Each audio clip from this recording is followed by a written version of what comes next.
ఆంధ్రప్రదేశ్ 9వ తరగతి physics semester 1 పాఠ్యపుస్తకంలో మూడో పాఠం సంబంధించిన పరీక్షను చూద్దాం. మూడో పాఠం పరమాణువులు మరియు అణువులు. ఇందులో 50 నుంచి 57 పేజీ వరకు. ముందుగా నేను ప్రశ్న చదువుతాను, మీరు కూడా ఆన్సర్లు రాయండి. లాస్ట్లో ఆన్సర్లు చూద్దాం. డాల్టన్ ఏ సంవత్సరంలో పదార్థ అధ్యయనంలో కీలక మలుపుగా భావించే పరమాణు సిద్ధాంతాన్ని సమర్పించను? 1 1909లో, 2 1908లో, 3 1907లో, 4 1808లో. డాల్టన్ ఏ సంవత్సరంలో పదార్థ అధ్యయనంలో కీలక మలుపుగా భావించే పరమాణు సిద్ధాంతాన్ని సమర్పించును? 1 1909లో, 2 1908లో, 3 1807లో, 4 1808లో.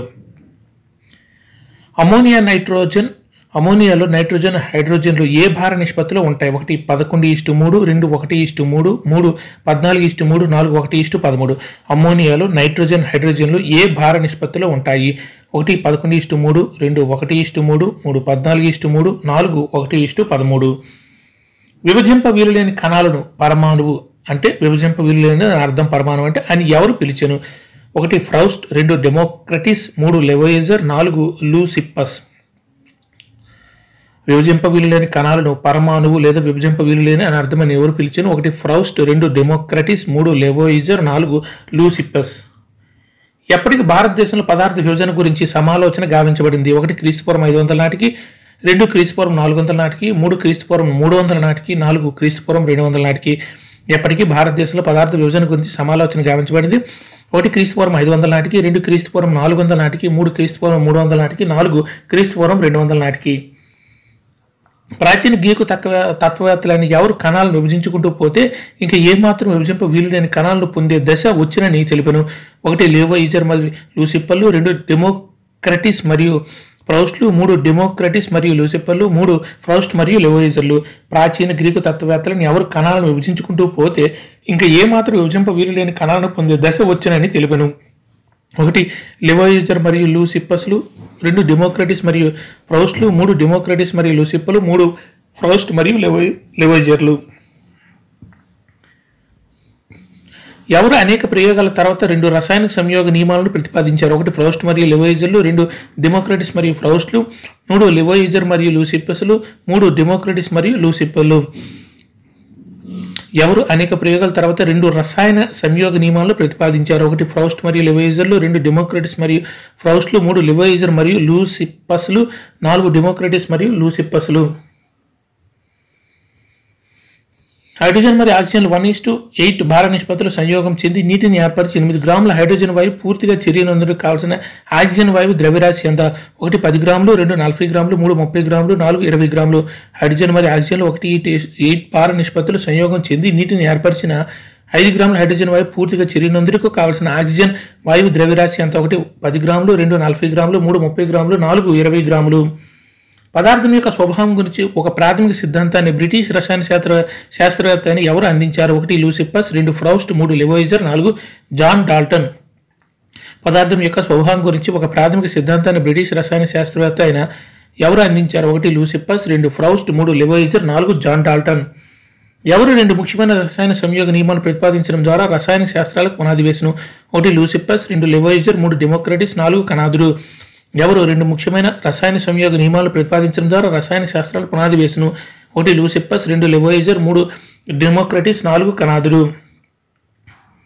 ఎవరు తన పరిశోధనలు విస్తరించి సాధారణంగా ఈ కణాలు సంయోగ రూపంలో ఉండి వివిధ పదార్థ రూపాలను ఏర్పరుస్తాయని తెలిపిన? 1 పకుత కాత్యాయమ, 2 కణాదుడు, 3 లెవోయిజర్, 4 ఫ్రౌస్ట్. ఎవరు తన పరిశోధనను విస్తరించి సాధారణంగా ఈ కణాలు సంయోగ రూపంలో ఉండి వివిధ పదార్థ రూపాలను ఏర్పరుస్తాయని తెలిపిన? 1 పకుత కాత్యాయమ, 2 కణాదుడు, 3 లెవోయిజర్, 4 ఫ్రౌస్ట్.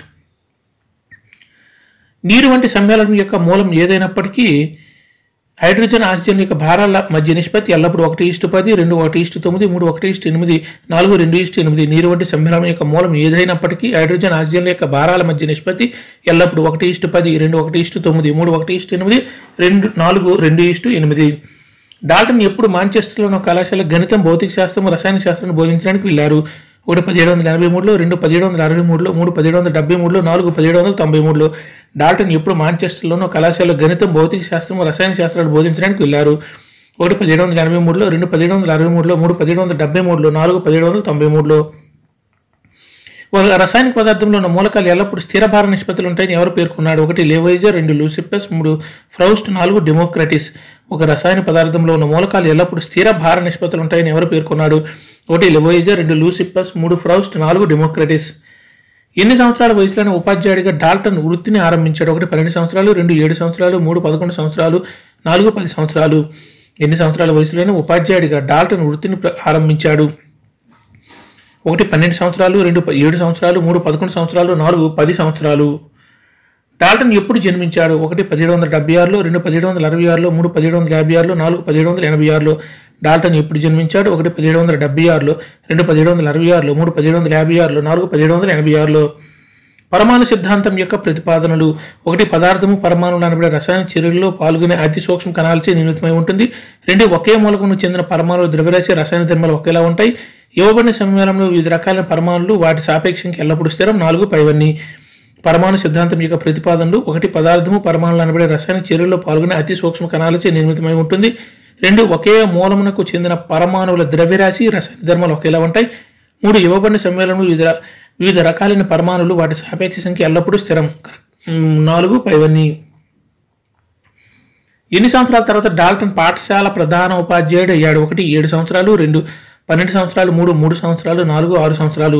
ఎన్ని సంవత్సరాల తర్వాత డాల్టన్ పాఠశాల ప్రధాన ఉపాధ్యాయుడు అయ్యాడు? 1 7 సంవత్సరాలు, 2 12 సంవత్సరాలు, 3 3 సంవత్సరాలు, 4 6 సంవత్సరాలు. ద్రవ్య నిత్యత్వ నియమం, స్థిరానుపాత నియమాలకు ఏ సిద్ధాంతం వివరణించిన పరమాణు సిద్ధాంతం ప్రతిపాదించినది? 1 ఫ్రౌస్ట్, 2 లెవోయిజర్, 3 డాల్టన్, 4 డెమోక్రటిస్. ద్రవ్య నిత్యత్వ నియమం, స్థిరానుపాత నియమాలకు ఏ సిద్ధాంతం వివరణ ఇచ్చిందో అదే పరమాణు సిద్ధాంతం. దాన్ని ప్రతిపాదించింది ఎవరని అడుగుతున్నారు? 1 ఫ్రౌస్ట్, 2 లెవోయిజర్, 3 డాల్టన్, 4 డెమోక్రటిస్. ఎప్పటికీ మూలకాలకు మరియు సంయోగ పదార్థాలకు మధ్య భేదాలను శాస్త్రవేత్తలు గుర్తించారు? 1 19వ శతాబ్దం చివరికి, 2 18వ శతాబ్దం చివరికి, 3 17వ శతాబ్దం చివరికి, 4 16వ శతాబ్దం చివరికి. ఎప్పటికీ మూలకాలకు మరియు సంయోగ పదార్థాలకు మధ్య భేదాలను శాస్త్రవేత్తలు గుర్తించారు? 1 19వ శతాబ్దం చివరికి, 2 18వ శతాబ్దం చివరికి, 3 17వ శతాబ్దం చివరికి, 4 16వ శతాబ్దం చివరికి. జాన్ డాల్టన్ ఎక్కడ జన్మించాడు? 1 England, 2 America, 3 Italy, 4 France. John Dalton ఎక్కడ జన్మించాడు? 1 ఇంగ్లాండ్, 2 అమెరికా, 3 ఇటలీ, 4 ఫ్రాన్స్. అందరూ ఆన్సర్ రాశారా? ఓకే, ఇప్పుడు ఆన్సర్ చూద్దాం. డాల్టన్ ఏ సంవత్సరంలో పదార్థ అధ్యయనంలో కీలక మలుపుగా భావించే పరమాణు సిద్ధాంతాన్ని సమర్పించను? కరెక్ట్ ఆన్సర్ 4 1808లో. డాల్టన్ ఏ సంవత్సరంలో పరమాణు అధ్యయనంలో కీలక మలుపుగా భావించే పరమాణు సిద్ధాంతాన్ని సమర్పించినంటే 1808లో. Correct answer 4. అమ్మోనియాలో నైట్రోజన్, హైడ్రోజన్లు ఏ భార నిష్పత్తిలో ఉంటాయి? Correct answer 3 14:3. అమ్మోనియాలో నైట్రోజన్, ఆక్సిజన్ ఏ భార నిష్పత్తిలో ఉంటాయంటే 14:3. Correct answer 3. విభజింప వీలు లేని కణాలను పరమాణువు అని ఎవరు పిలిచెను? Correct answer 2 Democritus. విభజింప వీలు లేని కణాలను పరమాణువు లేదా విభజింప వీలు లేని దాని అర్థం పరమాణువు అంటే అని ఎవరు పిలిచినంటే డెమోక్రటిస్. Correct answer 2. ఎప్పటి భారతదేశంలో పదార్థ విభజన గురించి సమాలోచన గావించబడింది? కరెక్ట్ ఆన్సర్ 1 క్రీస్తుపూర్వం 500 నాటికి. ఎప్పటికీ భారతదేశంలో పదార్థ విభజన గురించి సమాలోచన గావించబడింది అంటే క్రీస్తుపూర్వం 500 నాటి. Correct answer 1. ప్రాచీన గ్రీకు తత్వవేత్తలను ఎవరు కణాలను విభజించుకుంటూ పోతే ఇంకా ఏ మాత్రం విభజించ వీలు లేని కణాలను పొందే దశ వచ్చినని తెలిపెను?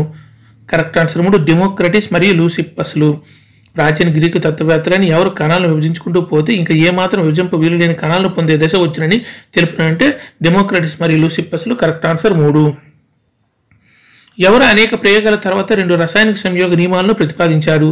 కరెక్ట్ ఆన్సర్ 1 ఫ్రౌస్ట్ మరియు లెవోయిజర్లు. ఎవరు అనేక ప్రయోగాల తర్వాత 2 రసాయన సంయోగ నియమాలను ప్రతిపాదించారంటే ఫ్రౌస్ట్ మరియు లెవోయిజర్లు. Correct answer 1. హైడ్రోజన్ మరియు ఆక్సిజన్లు 1:8 భార నిష్పత్తిలో సంయోగం చెంది నీటిని ఏర్పరిచిన 5 గ్రాముల హైడ్రోజన్ వాయువు పూర్తిగా చేరినందుకు కావాల్సిన ఆక్సిజన్ వాయువు ద్రవ్యరాశి ఎంత? కరెక్ట్ ఆన్సర్ 2 40 గ్రాములు. హైడ్రోజన్ మరియు ఆక్సిజన్ 1:8 భార నిష్పత్తిలో సంయోగం చెంది నీటిని ఏర్పరిచిన 5 గ్రాముల హైడ్రోజన్ వాయువు పూర్తిగా చేరినందుకు కావాల్సిన ఆక్సిజన్ వాయువు ద్రవ్యరాశి ఎంత? ఇప్పుడు హైడ్రోజన్ ఆక్సిజన్ 1:8 భార నిష్పత్తిలో ఉంటాయంటే 1 గ్రాము హైడ్రోజన్కి 8 గ్రాముల ఆక్సిజన్ ఉంటుంది. అదే 5 గ్రాముల హైడ్రోజన్కి 5 రెట్లు ఉండాలి. 5 8 40 గ్రాములు. Correct answer 2. పదార్థం యొక్క స్వభావం గురించి ఒక ప్రాథమిక సిద్ధాంతాన్ని బ్రిటిష్ రసాయన శాస్త్రవేత్త అయిన ఎవరు అందించారు? Correct answer 4 John Dalton. పదార్థం యొక్క స్వభావం గురించి ఒక ప్రాథమిక సిద్ధాంతాన్ని బ్రిటిష్ రసాయన శాస్త్రవేత్త అయిన ఎవరు అందించారు? కరెక్ట్ ఆన్సర్ 4 జాన్ డాల్టన్ అనేది పరమాణు సిద్ధాంతం. ఎవరు 2 ముఖ్యమైన రసాయన సంయోగ నియమాలను ప్రతిపాదించిన ద్వారా రసాయనిక శాస్త్రాలకు పునాది వేసును? Correct answer 2 Lavoisier. ఎవరు 2 ముఖ్యమైన రసాయన సంయోగ నియమాలను ప్రతిపాదించడం ద్వారా రసాయన శాస్త్రాలకు పునాది వేసినట్టు లేవోయిజర్. Correct answer 2. ఎవరు తన పరిశోధన విస్తరించి సాధారణంగా ఈ కణాలు సంయోగ రూపంలో ఉండి వివిధ పదార్థ రూపాలను ఏర్పరుస్తాయని తెలుపును? Correct answer 1 పగుత కాత్యాయమ. ఎవరు తన పరిశోధన విస్తరించి సాధారణంగా ఈ కణాలు సంయోగ రూపంలో ఉండి వివిధ పదార్థ రూపాలను ఏర్పరుస్తాయని తెలుపునండి? పగుత కాత్యాయమ. Correct answer 1. నీరు వంటి సమ్మేళనం యొక్క మూలం ఏదైనప్పటికీ హైడ్రోజన్ ఆక్సిజన్ యొక్క భారాల నిష్పత్తి ఎల్లప్పుడూ? Correct answer 3 1:8. నీరు వంటి సమ్మేళనం యొక్క మూలం ఏదైనప్పటికీ హైడ్రోజన్ ఆక్సిజన్ యొక్క భారాల మధ్య నిష్పత్తి ఎల్లప్పుడూ 1:8. Correct answer 3.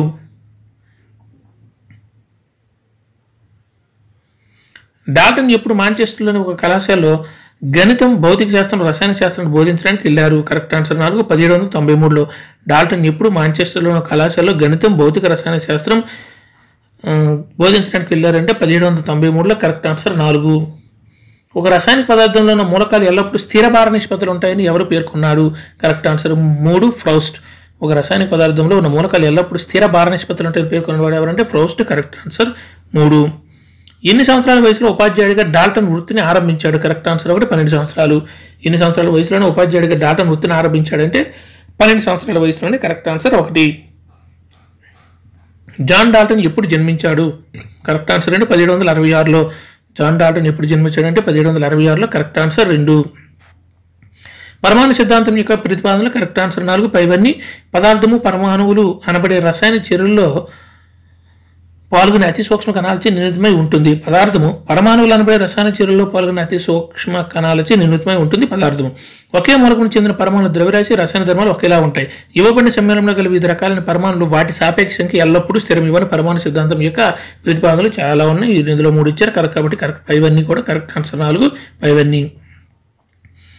ఎన్ని సంవత్సరాల తర్వాత డాల్టన్ పాఠశాల ప్రధానోపాధ్యాయుడు? కరెక్ట్ ఆన్సర్ 1 7 సంవత్సరాల తర్వాత. ఎన్ని సంవత్సరాల తర్వాత డాల్టన్ పాఠశాల ప్రధానోపాధ్యాయుడు అంటే 7 సంవత్సరాల తర్వాత. Correct answer 1. ద్రవ్య నిత్యత్వ నియమం, స్థిరానుపాత నియమాలకు ఏ సిద్ధాంతం వివరణ ఇచ్చిన అంటే ఏ సిద్ధాంతం వివరణ ఇచ్చిందో ఆ సిద్ధాంత పరమాణు సిద్ధాంతం. దాన్ని ప్రతిపాదించింది ఎవరంటే కరెక్ట్ ఆన్సర్ 3 డాల్టన్. ద్రవ్య నిత్యత్వ నియమం, స్థిరానుపాత నియమాలకు వివరణ ఇచ్చిన సిద్ధాంతమైన పరమాణు సిద్ధాంతం ప్రతిపాదించింది ఎవరంటే డాల్టన్. Correct answer 3. ఎప్పటికీ మూలకాలకు మరియు సంయోగ పదార్థాల మధ్య భేదాలను శాస్త్రవేత్తలు గుర్తించారు? కరెక్ట్ ఆన్సర్ 2 18వ శతాబ్దం చివరికి. ఎప్పటికీ మూలకాలకు మరియు సంయోగ పదార్థాల మధ్య భేదాలను శాస్త్రవేత్తలు గుర్తించారంటే 18వ శతాబ్దం చివరికి. Correct answer 2. జాన్ డాల్టన్ ఎక్కడ జన్మించాడు? Correct answer 1 England. John Dalton ఎక్కడ జన్మించారంటే ఇంగ్లాండ్లో జన్మించారు. Correct answer 1. అందరూ ఎగ్జామ్ రాశారా? కింద ఆన్సర్లు కూడా చూసుకోండి.